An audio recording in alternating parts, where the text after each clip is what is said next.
এবার ইসরায়েলকে যে হুঁশিয়ারি দিল পাকিস্তান। ইসরায়েল যদি ইরানের উপর পরমাণু বোমা ফেলে তাহলে পাকিস্তান ইসরায়েলের উপর পরমাণু হামলা চালাবে বলে জানিয়েছেন ইরানের এক শীর্ষ সেনা কর্মকর্তা। ইরানি রেভলিউশনারি গার্ডের জেনারেল মোহসেন রেজাইব এমন বক্তব্য দিয়েছেন বলে জানা যায় এনডিটিভির এক প্রতিবেদন থেকে।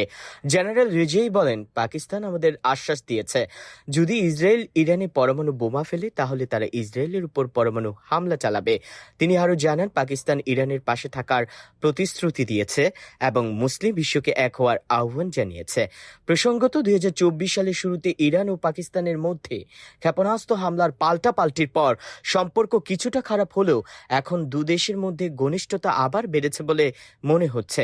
রেজাই দাবি করেন, ইরানের কাছে কিছু গোপন শক্তি বা সামরিক সক্ষমতা রয়েছে যা এখনো প্রকাশ করা হয়নি।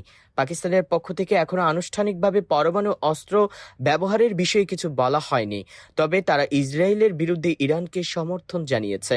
ইন্টারন্যাশনাল ক্যাম্পেইন টু এবলিশ নিউক্লিয়ার ওয়েপেন্সের মতে ইসরায়েল ও পাকিস্তান বিশ্বের 9টি পরমাণু শক্তিধর দেশের মধ্যে রয়েছে।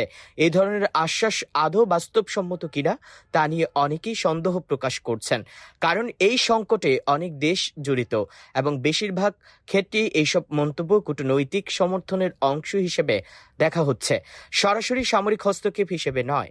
এই পরিস্থিতিতে যুক্তরাষ্ট্রের প্রেসিডেন্ট ডোনাল্ড ট্রাম্প বলেছেন তিনি ইসরায়েল ও ইরানের মধ্যে শান্তি প্রতিষ্ঠার চেষ্টা করছেন। তবে এক হুঁশিয়ারিতে তিনি বলেন, যদি ইরান যুক্তরাষ্ট্রকে আক্রমণ করে তাহলে যুক্তরাষ্ট্রের সামরিক শক্তি এমনভাবে ঝাঁপিয়ে পড়বে যা আগে কেউ কখনো দেখেনি। এদিকে পাকিস্তানের প্রতিরক্ষা মন্ত্রী খাজা আসিফ বলেন, ইসরায়েলের হাতে পরমাণু অস্ত্র থাকা নিয়ে পশ্চিমা বিশ্বকে চিন্তা করা উচিত।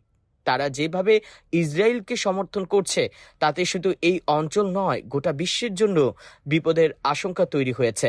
ইসরায়েল একটি দাঙ্গাবাজ রাষ্ট্র যার কর্মকাণ্ড পুরো অঞ্চলকে আগুনে পুড়িয়ে ফেলতে পারে।